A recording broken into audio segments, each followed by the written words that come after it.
Hi, this is Mike Gabe and welcome to Making History Mission 4. This is the series in which I am going through all of the missions in the that are packed in with the Making History expansion pack for Kerbal Space Program, trying to get gold on all of them. And in this one, we are going for Meet Me in Zero G. I hope we're going to read this here because you'll see once we get started I won't have time to read very much. I hope we are ready for the next challenge. In this mission you will need to launch 2 spacecraft, then rendezvous and perform a docking operation. You'll be performing this maneuver high above Kerbin. First you'll launch the Agena to a 300-kilometer circular orbit. Once the Agena is in place, you'll launch the Gemini and rendezvous with Agena. Are you ready to make history? Of course I am. Now, we are going to be going for gold. You can see here I got silver before. My previous score is 7,938 and the actual cutoff is 8,000. And there's a couple of things I did wrong which I'll explain to you. So I'm reasonably confident we can do this. But let's find out. In order to do that, we need to push the reset button, reset the mission, and we need to start. Let's go. Okay, Gene, go away, go away. SAS on, throttle up. Let's go. Boom. Not exactly leaping off the pad. This thing doesn't have the highest of thrust to weight ratios. And I'll get to why I got rid of those menus, or those dialog boxes, in just a moment. But right now I got to get ready to start my gravity turn. I'm going to be starting it a little bit late. Waiting for my speed to get up to, I don't know, maybe about 90. Yeah, let's go for it. So I'm going to knock this over just a little bit. Try and keep my heading at around 90 degrees too. Let's lock that on prograde, see what it looks like. Maybe knock it. Oh, definitely want to. My heading was. I want that heading at 90, so let's pull that prograde vector down. It's usually pretty easy, RCS on, it's usually pretty easy to move around that prograde vector when your speed is not super high. Oh, that's looking alright. A little bit to the south. That should be good.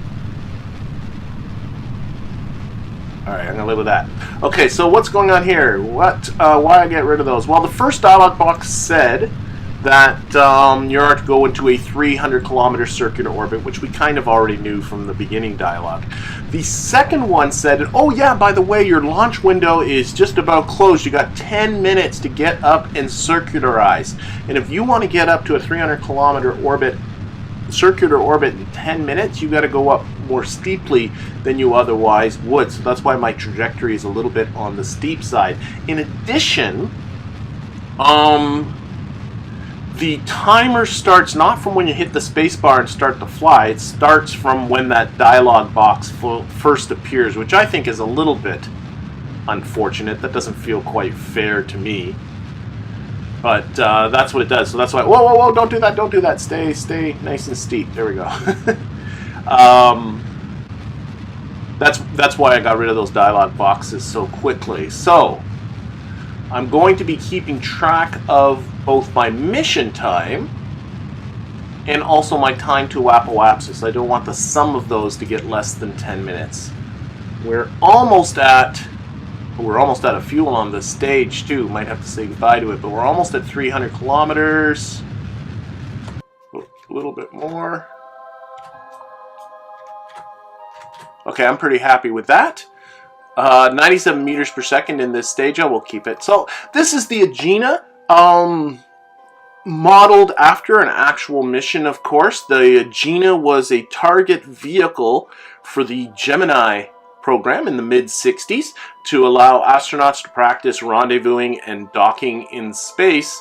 And it is obviously a precursor to the Apollo missions as well, where rendezvousing and docking is an important part of the Apollo program. Put this back on orbit now. The Agena vehicles weren't without their share of mishaps, and they do kind of model that in this here. We got some mishaps that are coming up, but we'll talk about that in a little bit. We can talk about the vessel. Let's see. Actually, we can get rid of this nose cone. Why don't we do that? Just do a little bit of adjusting on the staging here. Boom, there it goes. Some nice use of some separatrons and this T12 structural tube. There's our docking port underneath there. There's also some nice uses of a fairing here to use as sort of an interstage cowling. I'm looking at my time. We're just about 4 minutes here, and we're at 4 minutes and 20 seconds to apoapsis. So it looks like I'm going to be pretty comfortable as far as getting up there in 10 minutes. But why don't we use this to get that part, or skip ahead to the actual circularization is what I'm trying to say. Okay, we're just about a minute from apoapsis, still just over 7 minutes on the clock. You can see there are no reaction wheels in this. You have to use RCS to really kind of help you point this in the right direction. So we'll do that. Remember, we hardly have any fuel at all in this bottom. In fact, you know what? Why don't I just get rid of the frickin' just get rid of that. That's just going to confuse the situation. We're not tight for fuel, so there's no reason to be picky about that.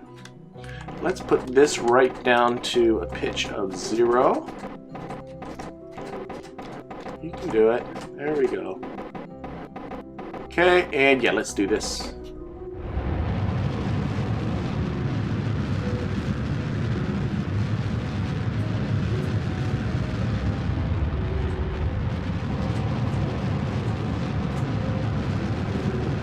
Jumpy. Okay, let's lock it on prograde, so I don't have to worry about attitude control now. Oh, we're good.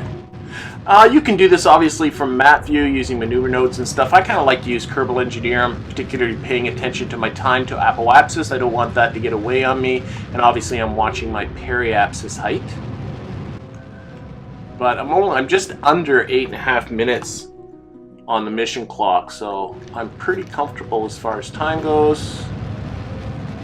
All I gotta do is not screw this up. Okay.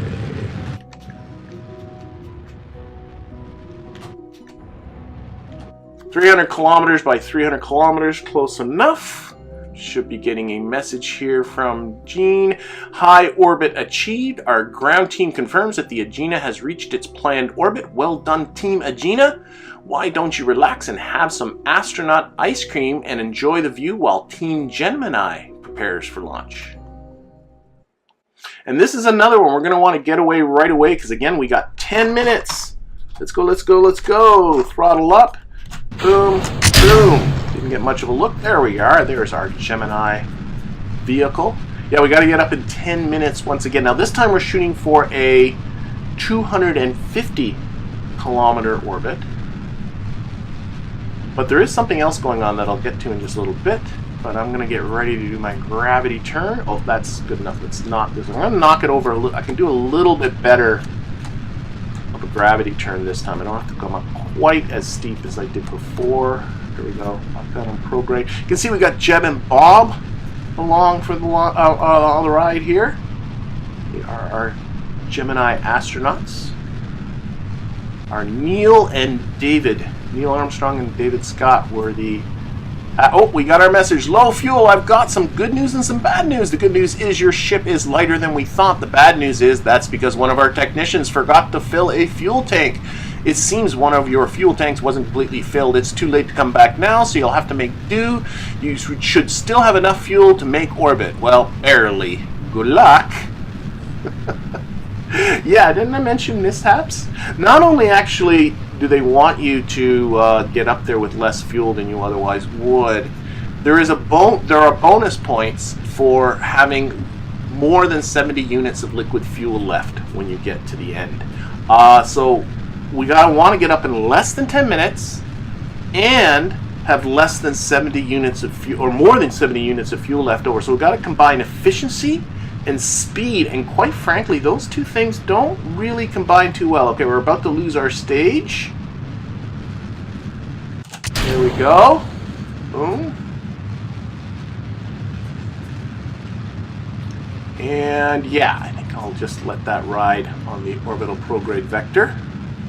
And I'm going to cut this at a little less, maybe around 235 kilometers. I'll explain that in just a little bit.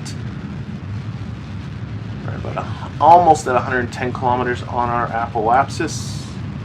Nice little Gemini capsule, looks pretty good. Of course, using our too crude Gemini-ish capsule that comes with the expansion pack. As well as this nice orbital engine here. I like orbital engines that actually look like orbital engines. Some of those KSP engines don't exactly look realistic. I like this one.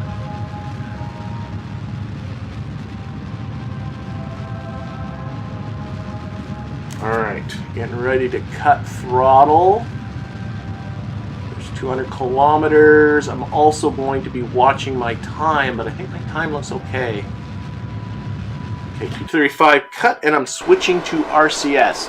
Reason for that is I want to conserve fuel, and this thing has a ton of monopropellant. So we'll do the final bit of this just using RCS. And in fact, what I think I might just do, just to not let my periapsis apoapsis get too far ahead of me, is I'll pitch downwards a little bit more. But I think I'm okay that way. Pitching downwards also brings up your periapsis, which will save work for your orbital engine, your main engine, once you get up there. Yeah, this thing has a ton of monopropellant. 130 units of monopropellant. All you're going to do is dock with the thing. You maybe need even 10 or 20 units of monopropellant. It's pretty generous for docking, so I'm not worried about that. Let's pitch down a little bit more. Don't want that apoapsis getting too far ahead of me. Pitch down even more. The more you pitch down, the quicker you bring up your periapsis too. So, although this isn't the most efficient thing to do to get this far from the prograde vector, because I'm using a fuel that I don't care about, I don't care too much about efficiency. In fact, getting rid of monopropellant at this stage rather helps, because it's going to make the vessel lighter, right? So that means less work for our liquid fuel engine. Even down further. Oh, I'm starting to bring my apoapsis down with that trick, so I don't want to do that. Still apoapsis. Apoapsis going down.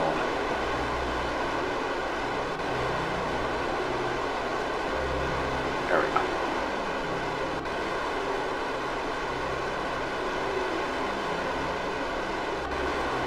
Now this is a tricky thing to do, balancing efficiency and timeliness.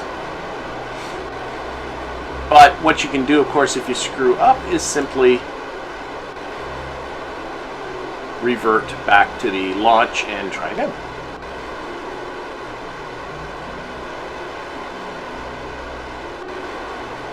Now I'm going to cut it at 249 kilometers on the apoapsis, so that's high enough. I'm also watching my monopropellant. I don't want to use it all up. I do have to dock. Alright, I'm happy with that. There's about 3 minutes to apoapsis. I've got 5 minutes and 30 seconds, so that's about 8 minutes and 30 seconds to, once I'm up at apoapsis. That should be good. Okay, 250. Alright, that's pretty good. And ooh, look at that, 71.69 units of fuel left. Cut it a little tight, but made it under 9 minutes on the mission clock. So let's see, Gemini in orbit, great news. From the ground, you're in an ideal orbit. Now you'll need to plan and execute a Hohmann transfer to reach the Agena's higher orbit, then rendezvous and dock with it. Remember to EVA and inspect the craft for damage once you have docked. Okay, so we need to do ourselves a Hohmann transfer. Let's get her done. So, we are in the lower orbit. The Agena is ahead of us, which is good, but it's quite a ways ahead of us, so it's going to take us a while to catch up to it. So I'm going to put maneuver node around here. Oh, let's select Agena. Whoops, not that way. That way, yes, and set it as a target. Okay, we'll give ourselves a little bit of prograde. Remember, it is in a 300 kilometer orbit, so we should just have to push up our apoapsis to about 300 kilometers. And see what we get. Oh, there are our little noties. Okay, good. this is now saying, what's that, 128 kilometers. So we gotta push this a little bit ahead in the future. What I'm gonna do is just pop ahead in orbit. Oh, that went too far. So now I need to bring this backwards in time to get those two to come together. Oops. Going. Alright, getting close. Well, it seems to me like 5 kilometers is as close as they're going to get. Are inclinations that different? Oh, they kind of are. Okay, no problem. Okay, we will time warp to that maneuver, and then we'll fix it once we do the burn. And it says here the burn's going to take 1 second. That, of course, is at full thrust. We're not going to do anything like that, so there we go. I'm going to just start the burn a few seconds early, not too much early. Let's do this.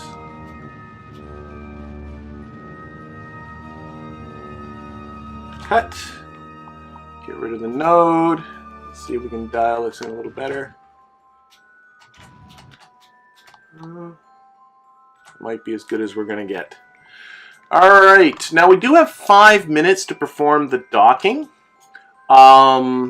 I'm not sure when it exactly measures that from. Clearly not from when you've achieved orbit, because it's going to take you more than 5 minutes to do all this. But to facilitate docking, we're going to make some adjustments on our Agena vehicle here. So we're going to switch over to that. And what we're going to do is we're going to point this north-south, like this. Okay, because if you point the docking port either straight north or straight south, it does make docking easier, and I will explain that in just a moment. But in the meantime, let's get back to our Gemini. Oh, it is Gemini 8. Gemini 8 actually was the mission that Neil Armstrong and David Scott flew, which wasn't without mishap. The issue that happened with them, which one of these am I going for? I'm going for this one. The issue that happened with them is once they docked, they developed a stuck thruster, which put them into a very dangerous role. And quick thinking on their part really kind of saved them by detaching immediately from the Agena, and they were eventually able to get control. And they aborted the mission. The mission was ended early, but, you know, they came back. So, good for them. And other Agenas, I mean, there's ones that haven't made orbit. There are ones where the engines exploded.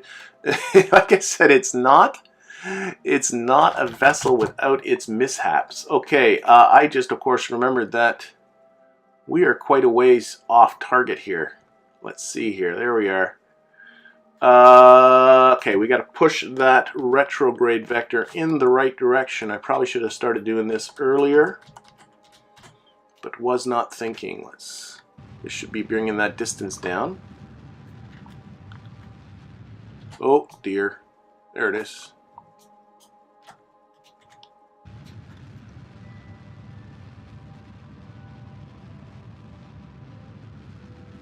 Three. 2 kilometers.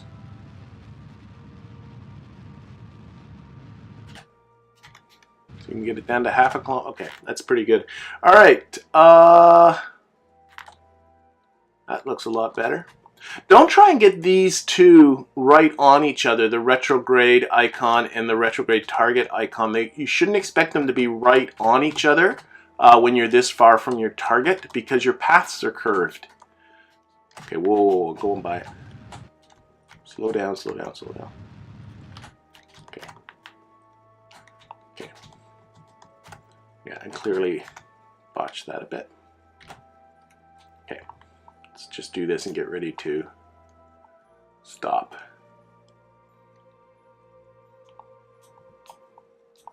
That's going generally kind of right. Get ready to arrest our relative velocity here a little bit. Okay, whoa, that's pretty much zeroed out. Okay, I do want to point at it. Give us a little bit more that way. And again, I want to go a little north of that, so like this. Oh yeah, that's the ticket. Let's. Okay, that's good. So let's select you. Oh shoot, there we go. Control from here.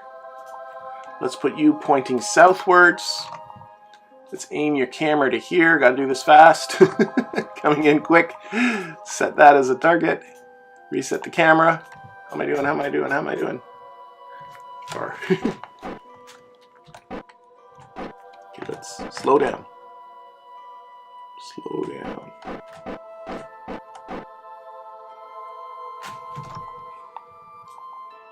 Oh God, this. Oh, there's my. That's it.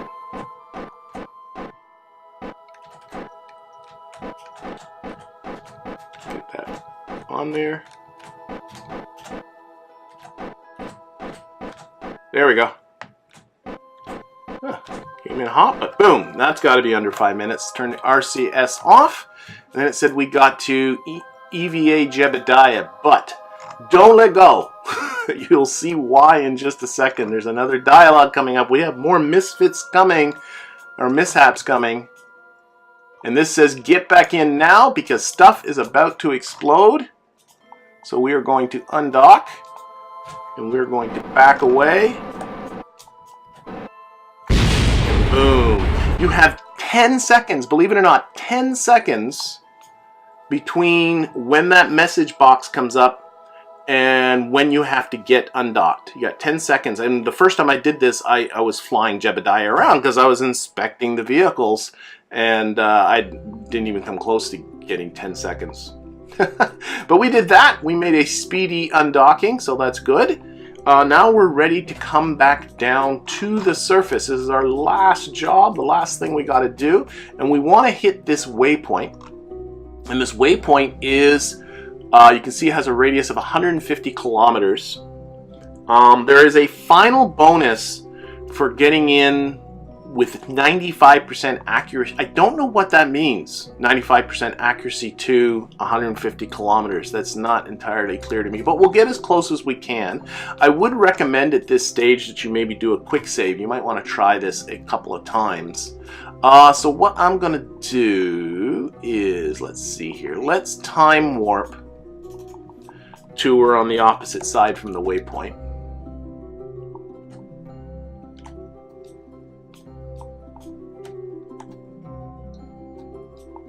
And then I'm going to lower my periapsis, and I've already done this mission a couple of times, so experience is playing in a little bit. I'm going to lower my periapsis to 32 kilometers. So I'll put this on retrograde. All right, 32 kilometers, here we go.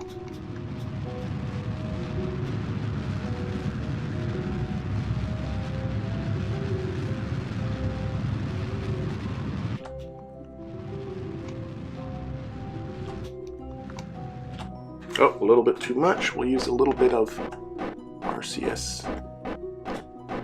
Oh, I don't know if I'm getting entirely too picky here. I'm not going to get closer now. There we go, 32 kilometers. Okay. Now, one last thing before we go any further. If we take a look here, the waypoint's actually a little bit to the south of our current orbit. So to fix that, I want to come close to that waypoint as I can. I'll go about a quarter of an orbit. About there-ish. Point towards the south, which is anti-normal. And just bring that trajectory southwards just a little bit. That's good. I don't think the waypoint is right at... See, I would think the waypoint's right at that point, but I don't think it is. I think it's more in the middle there. So that's what we're going to go with. All right. And now we're going to time warp and get ready to enter into the atmosphere. We'll see how this goes. We'll see how close we get. And if things don't go super great, we will just try again. All right? That's why I did the quick save. Now, you might be going, hey, shouldn't you be losing some pieces here? Shouldn't you be losing, like, perhaps the service module and, you know, all this stuff and just going with the capsule? Yeah, probably. But what I find is going in with the service module gives me some more options as far as directing my trajectory. I mean, I can fire my engines. If I find I'm going, the service module has a lot more mass on it, so it'll tend to carry you further. That's why my periapsis is as low as it is. And, you know, if all of a sudden you find yourself carrying too far, you can ditch the service module to lose weight. It gives you just better flexibility trying to control your waypoint. I found that things went better that way. Now, things do get a little hot, but they actually do not explode, which is nice. Jeb and Bob are both having fun. And that's what's important, having fun. Okay, let's take off the time warp. We are, let's see, 88 kilometers. I would like to be within 10 kilometers, to be honest. The last time I got within like 6-point-something kilometers, and that still wasn't the 95% accuracy, whatever the heck that means. So if as long as I'm kind of in the ballpark, I think I'll be happy. Oh, boy, this is kind of hard to tell, isn't it? I don't know. This might be looking pretty good. My line is good. I could have come a little more south, I think. But not terrible. You also have the option of playing a little bit. Let's see which way. That way. Whoa, shoot, that was a mistake. Okay. I was going to use a little bit of body lift to direct my flight, but that was an error. Oh boy. Oh dear, oh dear, oh dear. I'm trying to now tilt upwards, but the aerodynamic pressure on this thing is too much. Okay, I should have left that alone. I was I was trying to direct my flight a little bit more towards the south. I am definitely coming short.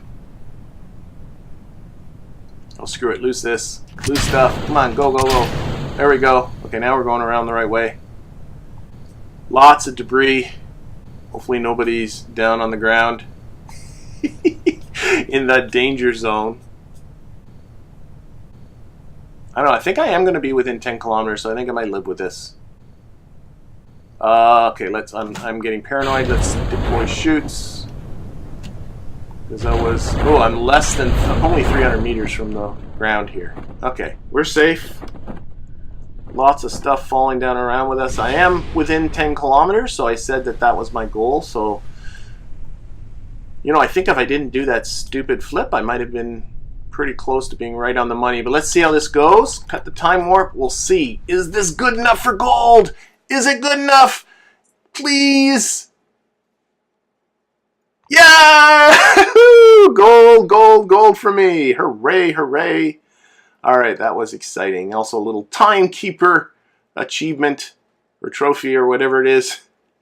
Complete the mission in less than required time, which of course you had to do. Let's see, what do we got here? Yes, I got my slow second orbit bonus. Okay, I don't know what that means. I did dock fast enough, got the 1.5 multiplier. Yeah, I got 500 points for the EVA. I got 1,000 points for my close landing. Getting the 95 percentile is actually 2,000 points, so that's how I know I'm not within 95%, but it's good enough, and I don't care. So, I hope you enjoyed this episode. I hope to see you around for the next one, and in the meantime, thanks for watching.